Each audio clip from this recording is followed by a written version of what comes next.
Hello,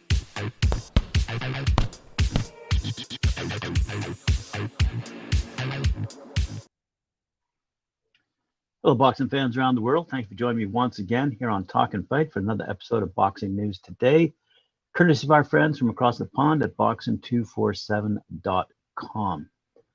We're going to take you back over the weekend and recall a fight that took place in the Bomb Factory in Dallas, Texas on the 14th of May, where Jamshidbek Najmitdinov moved up in weight and had a career best performance as he stopped former world title challenger Charles Hatley.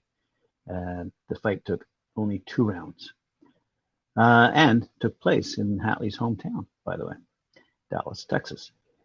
In the process, therefore, Najmitdinov won the WBC and US NBC title. Najmitdinov came out firing and looked to not leave the fight in the judge's hands. In round 2, he took the fight into his own hands as he dropped Hatley with a powerful left.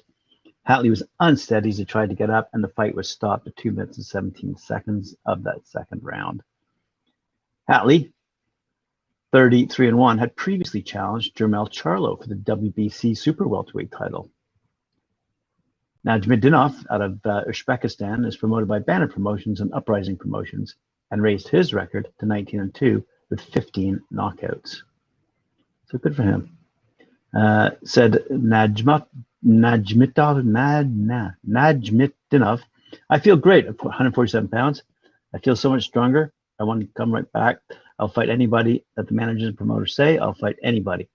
I want to thank all my fans for supporting me, for the people who counted me out. Now you're all believers. Fair enough. Moving along over to England, taking place at York Hall, Bethnal Green in London this upcoming weekend.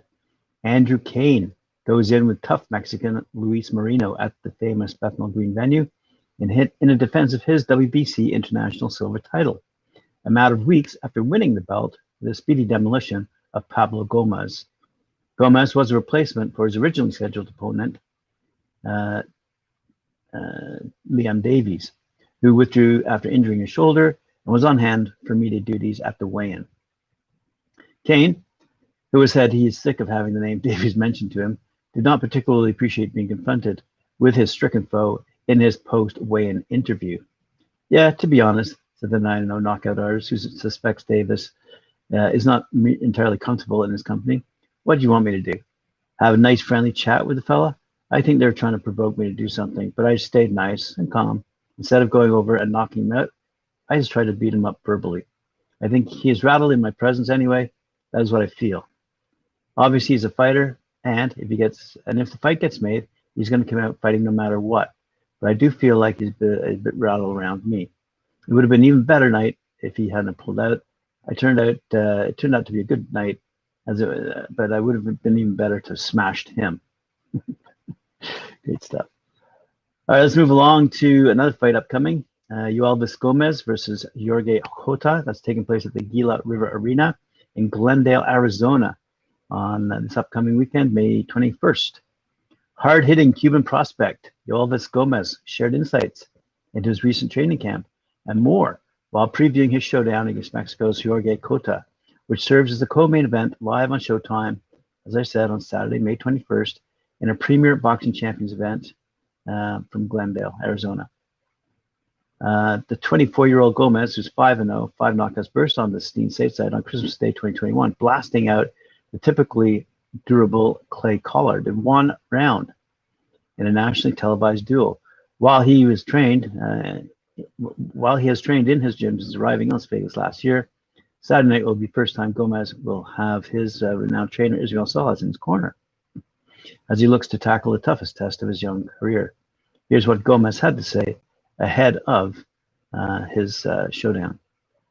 With respect to his training camp, he said, I've been training in Las Vegas with Coach Salas, who has to be one of the best minds in the world. Salas has a lot of world-class fighters under supervision, so it's an incredible gym environment, and I'm getting the best sparring in the world. The team I have around me is unbelievable, and I couldn't ask to be in a better position. I'm super focused on the game plan that we have in place, and I'll be ready to show the fans why I'm one of the best fighters in the world. And on his matchup with Jorge Cota, Kota is a very dangerous fight for anyone. He has a lot of experience, and he's been in the ring with a lot of good fighters. I'll have to use all my tools to be impressive and get the victory. I'm expecting this fight to go some rounds, but I believe I'll eventually stop him before the final bell rings. Good stuff. Move along to the big Gervonta Tank Davis fight, who will be fighting Rolly Romero. Unbeaten #1 ranked contender, Rolando Romero, headlined the media workout in Las Vegas on Tuesday and promised a first-round knockout victory in his showdown against WBA lightweight champ Gervonta Tank Davis, boxing's hottest young attraction. That's taking place on Saturday, May 28th, and it'll be shown live on Showtime pay-per-view, taking place at the Barclays Center in Brooklyn, New York. The media workout was also featured two-division world champion Erislandy, the American Dream Lara, who defends his WBA middleweight title against Gary Spike O'Sullivan in the co-main event, and unbeaten rising star Jesus Mono Ramos, who battles Luke Santamaria in a 10-round duel, also on the pay-per-view card. In addition, super welterweight contender Luis Cuba Arias worked out for the media ahead of his bout on the undercard lineup on May 28th as well. So said Rolando Romero, on one round, I'm knocking him out. If I say I'm going to do it, then I'm going to do it. He's going to get knocked out by the first punch that he eats. He's going to run into something. I always feel good every time I'm going to a fight. I don't like Tank as a person, and I believe he's going to get whooped in this fight. Wow. Fantastic. He ducked me twice for sparring, and the bad blood has been there ever since. I've been calling him out since 2017. The only reason this fight was made because I wanted it. He doesn't want this. He wishes he was fighting some 126 or 122 pounder. I just saw a bunch of nervous energy from Gervonta when we faced off. He didn't say anything to me. He doesn't even believe he's going to knock me out. Tell me one fight where he hasn't gotten punched by smaller dudes with no power. I'm way more accurate than anyone he's ever fought. I'm way stronger, more explosive. It's just common sense. He's going to get knocked out. I thought Isaac Cruz beat Gervonta. That fight showed just how vulnerable he is. He's scared of people that can actually crack. Wow. Good stuff. I mentioned that Erislandy Lara. He said, I'm excited to be fighting back in Brooklyn again. I've had a lot of success in New York, and it's going to be fun being on that big pay-per-view event with Gervonta Davis. I have a great relationship with my training partners, including Luis Arias. We've had a great camp, and I've really been pushing every day. I feel strong at 160 pounds. I showed that in my last fight, and I'll show it again in this fight. I'm ready to display all my skills once again. Come May 28th, when I come out victorious, I'm ready to fight the best in the division. I'm not even going to mention the names because I'm tired of doing that. I'm just focused on getting in the ring with all the best fighters. People are avoiding me at 160 pounds just like they did at 154. I'm a tough matchup for anyone out there. That's why they don't want to fight me. I'm going to come out focused and do what I know how to do on fight night. Most importantly, I'll leave the ring with my hand raised. I couldn't really tell you how O'Sullivan fights. That's something I'll leave to my coaches. I'm just working at being at my best and showing everyone I can do on May 28th. And for the last story of the day, we'll flip over to a rematch that's going to take place in Japan.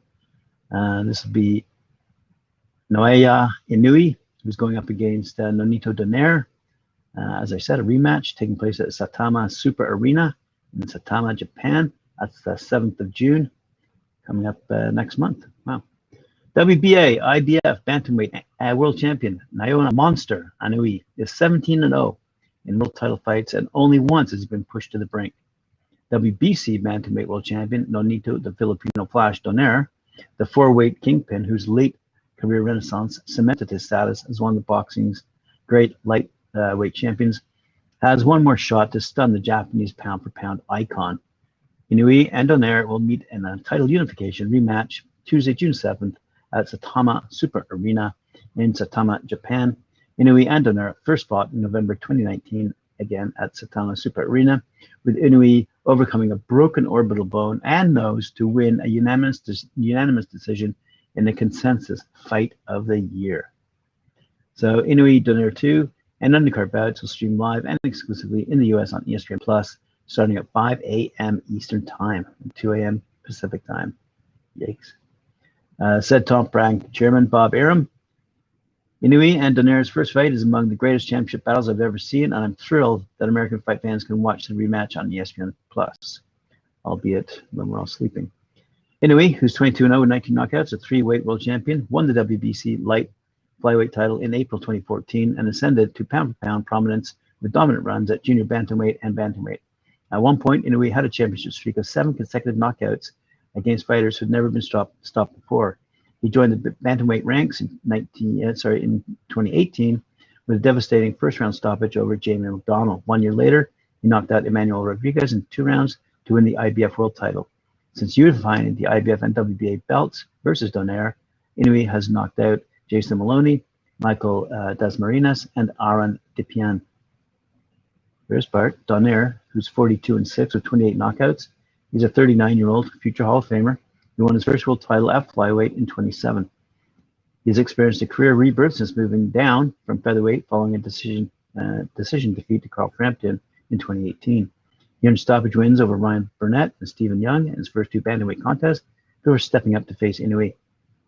Donaire showed no ill effects from the 12-round shootout with Inoue, returning last May to upset Nordine Aboui via 4th-round stoppage to win the WBC title.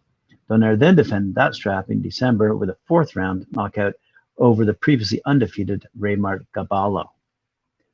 Well, there you go, fight fans. That's all the news fit to print today. Thank you for joining me. Remember to like, share, subscribe, hit that notification, and we'll see you at 4 p.m. for Knuckle Up.